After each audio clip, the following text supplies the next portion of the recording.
Hello guys, bersama saya lagi dalam Alright Napa Channel. Satu hujah yang menarik daripada seorang penganalisis politik. Sahabat semua, adakah anda bakal bersetuju atau tidak dengan kenyataan dan juga ulasan daripada penganalisis politik ini? Jadi menarik ya untuk saya kongsikan bersama dengan anda berkaitan dengan slogan terkini daripada Parti PAS. Katanya slogan PAS for All. Itu antara kenyataan ataupun slogan yang digunakan oleh pimpinan PAS di Selangor. Manakala di Borneo dengan kau-kau dengan penuh keyakinan ya, rakyat Borneo menolak parti penunggang, parti yang ekstrim, menggunakan apa saja, menggunakan bangsa, menggunakan agama untuk meraih sokongan dan sebagainya. Jadi sahabat semua, menarik ya untuk saya kongsikan bersama dengan anda kenyataan daripada penganalisis politik ini. Tapi sebelum saya teruskan, jangan lupa juga untuk support Alright Napa Channel dengan cara tekan butang subscribe, like, dan share. So, mari kita lihat ya ulasan daripada penganalisis politik ini. Slogan PAS for All, mungkin takutkan pengundi bukan Melayu. Itu antara kata-kata daripada penganalisis politik. Siapakah beliau? Yaitu Azmi Hassan berkata, UMNO dijangka mendapat keuntungan jika pengundi bukan Melayu menjauhkan diri daripada PAS. Jadi slogan PAS for All di Selangor hanya akan menambah ketakutan pengundi bukan Melayu kepada PAS yang sebelum ini sinonim dengan sentimen ekstrim dan konservatif, kata pemerhati politik. Azmi Hassan daripada Akademik Nusantara berkata, pihak yang mendapat keuntungan daripada projek khas PAS Negeri itu sudah tentu UMNO yang sebelum ini tidak disenangi penyokong bukan Melayu, Pakatan Harapan atau PH. Katanya bila gerakan dibuat besar-besaran, ini akan menakutkan pengundi bukan Melayu, terutamanya sekali penyokong PH yang sebelum ini tidak mahu menyokong calon UMNO akan mengundi UMNO. Kerana alternatifnya PAS sukar untuk tarik undi Melayu. Katanya kerana alternatifnya PAS sukar untuk tarik undi bukan Melayu tanpa bekerjasama dengan Bersatu dan Gerakan. Katanya kepada FMT mengulas slogan PAS for All yang dilancarkan oleh PAS Selangor untuk menawan negeri itu pada PRU 16. Ketua Penerangan PAS yaitu Zak Ahmad berkata parti itu yakin akan memimpin Selangor pada PRU 16 sekaligus menjadikan negeri itu lebih berdaya saing dengan pendekatan PAS for All, merangkumi semua kaum dan agama. Dan kalau kita lihat diteruskan kenyataan ini, pada PRN Ogos lalu Perikatan Nasional menang 22 DUN sekaligus menafikan penguasaan 2/3 Gabungan Pakatan Harapan dan Barisan Nasional yang menguasai 34 daripada 56 kursi. Presiden PAS Hadi Awang ketika merasmikan muktamar tahunan PAS ke-69 Oktober tahun lalu mengarahkan anggota parti itu untuk menarik undi bukan Islam setelah berjaya menguasai sokongan Melayu. Ironinya, Azmi berkata sukar untuk PAS meraih undi bukan Melayu tanpa bantuan rakannya dalam Bersatu dan Gerakan menerusi platform Perikatan Nasional yang lebih terbuka pendekatan politiknya. Bersatu dan Gerakan landasan terbaik untuk PN menarik undi bukan Melayu, sama juga dalam kerajaan perpaduan. Bukan amanah atau PKR, tapi sandaran terbaik tarik undi Melayu adalah UMNO. Tetapi parti itu perlukan sokongan penyokong PH. Sama juga dengan PAS, mereka memerlukan sokongan Gerakan dan Bersatu kerana stigma negatif PAS itu terlampau ekstrim, melekat pada pengundi bukan Melayu, katanya. Arif Aizuddin Azlan dari Universiti Teknologi Mara pula berpandangan PAS mendahului rakannya Bersatu dan Gerakan dalam merancang strategi PRU 16 berkait dengan krisis keyakinan susulan tindakan beberapa ahli parlimen Bersatu yang bertindak untuk menyokong Anwar Ibrahim. Jadi selepas peristiwa ini ini adalah waktu yang sesuai untuk PAS menggerakkan langkah dan strategi ini sangat sesuai dan berkesan untuk menjenamakan semula parti itu dalam kalangan pengundi bukan Melayu, khususnya di kursi bandar, katanya.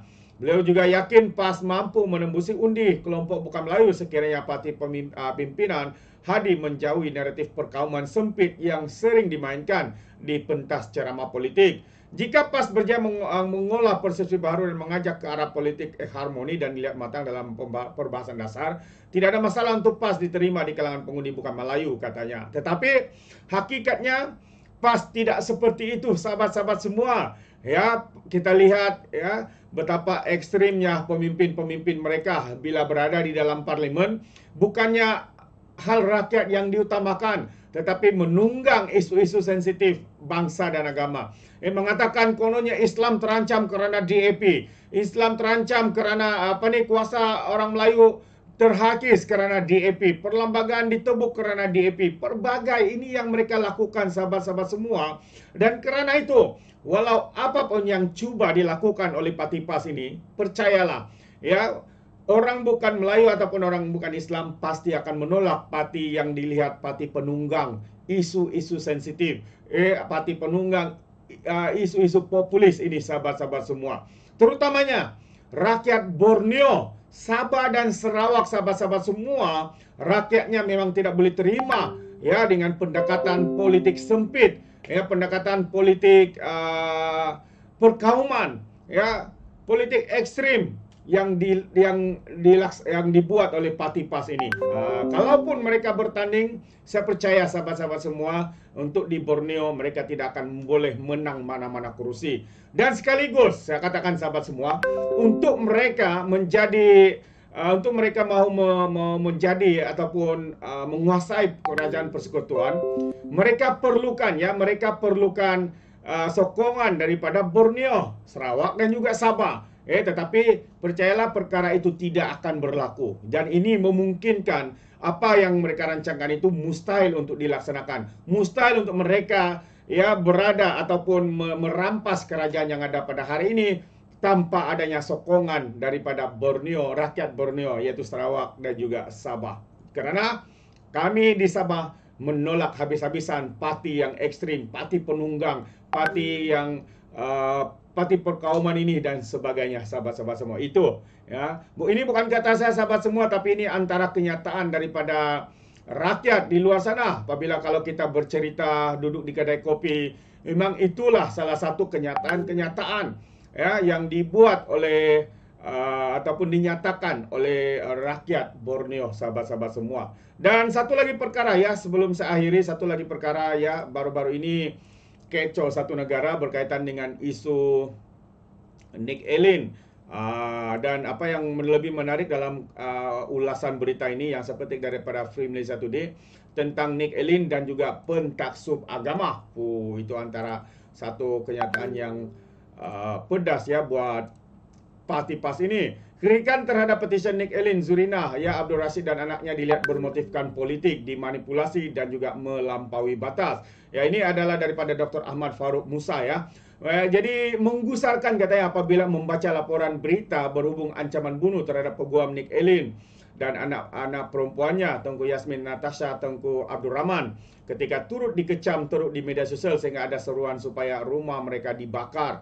Alasannya selepas petisi difailkan, dua beranak itu terhadap enactment Kanun Jenayah Syariah 1 Kelantan 2009 yang mana Mahkamah Persekutuan pada 9 Februari lalu telah membatalkan 16 daripada 18 peruntukan undang-undang di bawahnya. Natijanya mereka telah difitnah sebagai musuh Islam sehingga sampai ke satu tahap di mana sebilangan ekstremis berpandangan bahwa darah mereka halal untuk ditumpahkan. Pada pandangan kami, katanya, pembingkaian bagi keseluruhan isu ini adalah bermotifkan politik, dimanipulasi dan juga melampaui batas. Sebagai peguam yang prihatin dan bertanggung jawab, Nick Allen dan anak perempuannya faham bahwa tindakan Dun Kelantan secara terang-terangan melangkaui perlembagaan persekutuan. Perkara 4 katanya mengatakan dengan jelas bahwa perlembagaan ini ialah undang-undang utama persekutuan dan apa-apa undang-undang yang diluluskan selepas Hari Merdeka yang tidak selaras dengan perlembagaan adalah tidak sah dan ketidakselarasan itu. Namun begitu, sekiranya seorang meneliti perlembagaan secara menyeluruh bersama-sama dengan sejarah di sebalik paradoks yang kelihatan, akan mendapati bahwa di tengah-tengah perundangan tertinggi negara ini, dan begitu juga di dalam naluri para pengasas negara kita, adalah kehendak untuk membina sebuah masyarakat yang mazmuk dan juga saksama.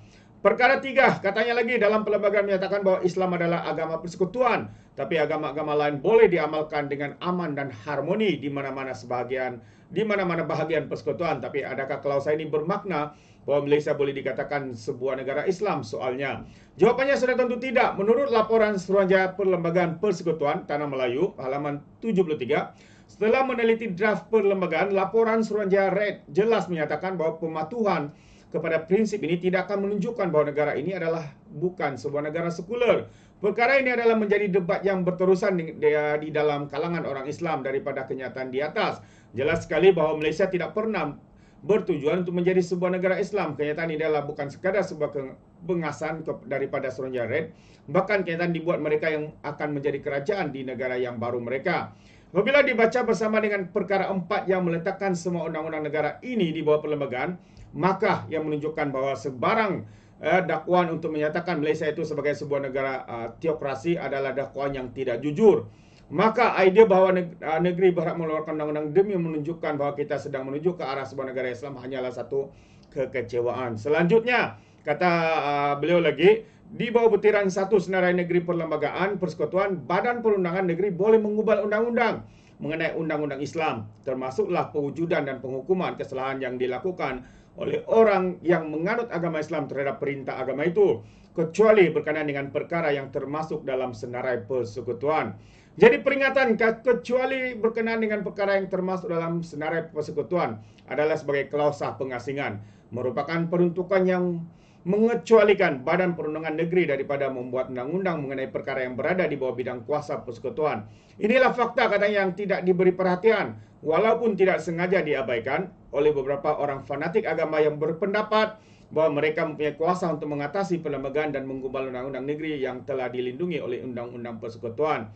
Sehubungan itu, ugutan terhadap Nik Eileen dan anak perempuannya bukan sahaja satu yang keji dan hina, bahkan mempamerkan wajah Islam yang sangat buruk sebagai agama tidak bertolak ansur dan gemar bersengketa.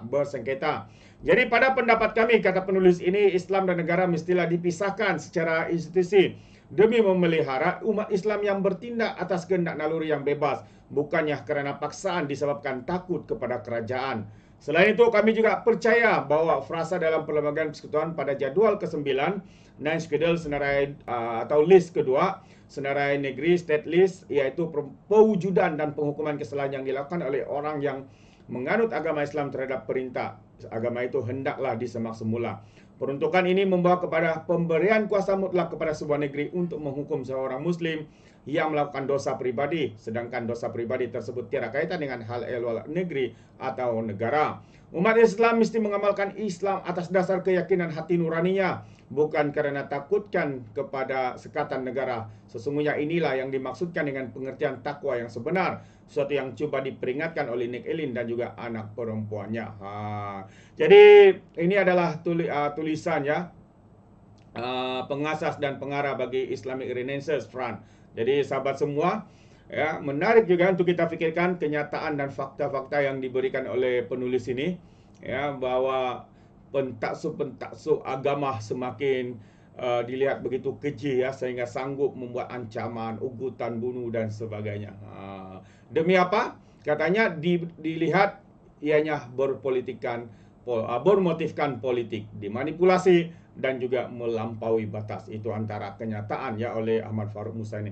Jadi terima kasih sahabat semua kerana bersama di dalam pembacaan saya hari ini. Sekiranya anda mau berikan sebarang komen, pandangan, anda boleh berikan di dalam ruangan komen. Terima kasih. Izinkan saya untuk mengundurkan diri dan seperti biasa peribahasa mengatakan, tak apapun kangkap, 2 ton keinginan. Dalam bahasa Melayu, tepuk dadah, tanya selera. Sekian saya daripada Alright Nampak Channel. Kita berjumpa lagi. Bye-bye.